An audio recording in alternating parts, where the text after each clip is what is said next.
थे और जाने कैसे कैसे बातें भी करते।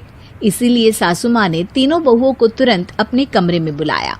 मैं कई दिनों से देख रही हूँ, तुम तीनों अलग अलग सारे काम कर रही हो। ये सब नहीं चलेगा, तीनों को मिलकर ही काम करना पड़ेगा।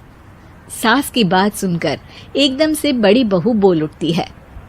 नहीं मम्मी जी, मैं इन दोनों के साथ कुछ नहीं कर सकती। मैं इस घर की बड़ी बहू हूँ, फिर भी ये मेरा कहना बिल्कुल भी नहीं मानती। अरे जेठानी जी, जानबूझकर मुझे डबल काम करवाती है आप, और छोटी मुझसे टेढ़े मुंह ही बात करती है। इन दोनों के बीच हमेशा सैंडविच बन जाती है मेरी, और मैं हमेशा आलू की तरह बीच में मसली जाती हूँ।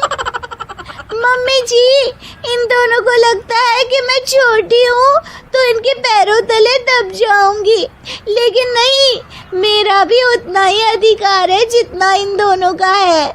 बड़ी आई दोनों मेरी चुगली करने के लिए, मुझे क्या कम समझ रखा है। तीनों बहू एक दूसरे से बहस करने लगती है और सास दोबारा ये देखकर टेंशन में आ जाती है और सबसे कहती है, चुप हो जाओ, अब से तुम तीनों सारे काम एक साथ करोगी, आंख बंद करके एक दूसरे की बात सुनोगी। तुम तीनों इस बात को गांठ बांध लो, वरना अगली छुट्टियों में तुम्हारा अपना मायके जाना कैंसिल। सास की बातें सुनकर डर के मारे तीनों हामी भर देती हैं। जी मम्मी जी, मैं समझ गई। हाँ मम्मी जी, जैसा आप कहें, आप जो कहेंगी मैं वही करूंगी। तीनों बहू सास की बात को गांठ बांध लेती है और वादा करती है कि अब से सारे काम वो तीनों एक साथ मिलकर ही करेंगी। ये सब देखकर सास खुश हो जाती है और वहां से चली जाती है। नीचे जाकर वो देखती है कि घर में शर्मा जी आए हुए होते हैं। सास जोर से आवाज लगाकर कहती है, अरे बहू, जरा चाय बनाकर तो लाना, शर्मा जी आए हैं। सास की बात सुनकर तीनों बहू तुरंत किचन की ओर भागती है और चाय बनाना शुरू कर देती है। मुझे तो एकदम मसाले वाली कड़क चाय पसंद है, तो हम शर्मा जी के लिए मसाले वाली चाय ही बनाएंगे। अरे नहीं दीदी, गर्मी के मौसम में मसाला चाय कौन पीता है? मैं तो शर्मा जी के लिए इलायची वाली चाय ही बनाऊंगी। ये कैसी बात कर रही हैं आप दोनों? मेरी मम्मी ने सिखाया है कि मेहमान को ज्यादा दूध और शक्कर वाली चाय देनी चाहिए, वरना वो घर वालों को कंजूस समझते हैं। तो मैं तो शर्मा जी को ऐसी ही चाय दूंगी। तीनों बहुएं अपने अपने तरीके से चाय में शक्कर, मसाला, पत्ती सब डाल देती है। उबलने के बाद तीनों मिलकर चाय बाहर लेकर जाती है और शर्मा जी और सासू माँ को देती हैं। चाय पीने के बाद शर्मा जी सासू माँ को देखकर शर्मा जाते हैं और शर्मिंदा महसूस करते हैं कि आखिर उन्होंने चाय पीने के लिए हामी क्यों भरी। सासू माँ भी चाय पीना शुरू करती है और कहती हैं, अरे बहू, ये कैसी चाय बनाई है? चाय है या मीठे दूध की बासुंदी? हाँ, चाय अच्छी नहीं लगी क्या? कोई बात नहीं, हम पराठा बनाकर लाते हैं। चलो चलो अंदर। हाँ चलो, हाँ आती हूँ मैं भी।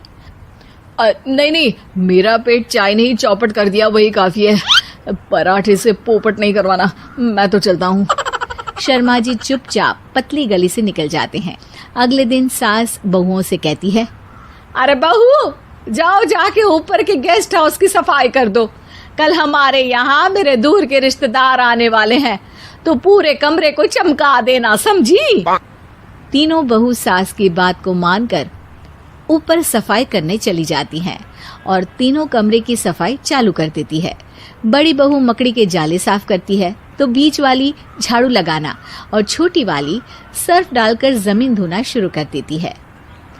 अरे दीदी, जेठानी जी, अभी मैंने पूरी फर्श धोई और आप फिर से धूल नीचे गिरा रही हैं। और मछली जेठानी जी, आप बिना झाड़ू की धूल यहाँ छटक रही हैं। अरे तीनों को साफ करना है, एक साथ सफाई करते हैं ना। अरे वही तो, हम साथ साथ हैं, घर साफ साफ है। तीनों बहू ऐसे ही काम में उलझ जाती है और 2 घंटे तक एक ही कमरे की सफाई करती रहती है।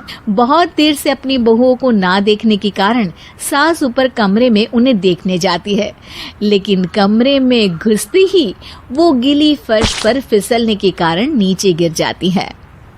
ओरी मोरी मैया, हड्डी मरोड़ के रख दी। आए मेरी तो कमर ही टूट गई रे। तीनों बहुएं सास को उठाती हैं और बिस्तर पर सुला देती है। अरे मेरे हाथ पैर दर्द कर रहे हैं, दबा दो आराम मिलेगा। हाँ जी माँ जी। अरे जी माँ जी माँ जी। और तीनों बहुएं एक साथ सास के हाथ को दबाना शुरू कर देती हैं। माँ की तो चीख ही निकल जाती है और नतीजा ये होता है कि सास के बचे हुए शरीर में भी दर्द उठ जाता है। हाय राम, ये क्या कर दिया तुम तीनों ने। अरे मेरी तो किस्मत ही फूटी है कि तुम जैसी बहुएं मुझे मिली। हे भगवान, पूरे शरीर में दर्द बढ़ गया है। अब तो पता नहीं कि चल भी पाऊंगी या नहीं। माफ करो, मुझे गलती हो गई मुझसे कि तुम तीनों को एक साथ काम करने के लिए बोला। सोचा था तीनों मिलके अच्छे से काम करेगी, लेकिन बड़े बुजुर्ग सही कहते थे कि 3 तिगाड़ा काम बिगाड़ा। तुम लोगों ने ये बात ना आज साबित करके दिखा दी। तुम तीनों को तो समझाना यानी मानो भैंस के आगे बीन बजाना है। तुम्हें अकेले अकेले काम करना है ना, तो अब से तुम अकेले ही अपना अपना काम करो। तीनों बहुएं वहां से जाने लगती है। अरे कहाँ जा रही हो? आप ही ने तो कहा कि अपना अपना काम तो मुझे मुल्तानी मिट्टी लगानी है। अरे मुझे भी तो नेल पॉलिश लगानी है। मुझे ना मेहंदी लगानी है। सास अपना सर पीट लेती है और कहती है, अरे मुझे भी लगाना है कुछ। क्या माँ जी? क्या माँ जी? क्या माँ जी? तुम्हारे घर वालों को फोन तुम्हारी हरकतें बताने के लिए।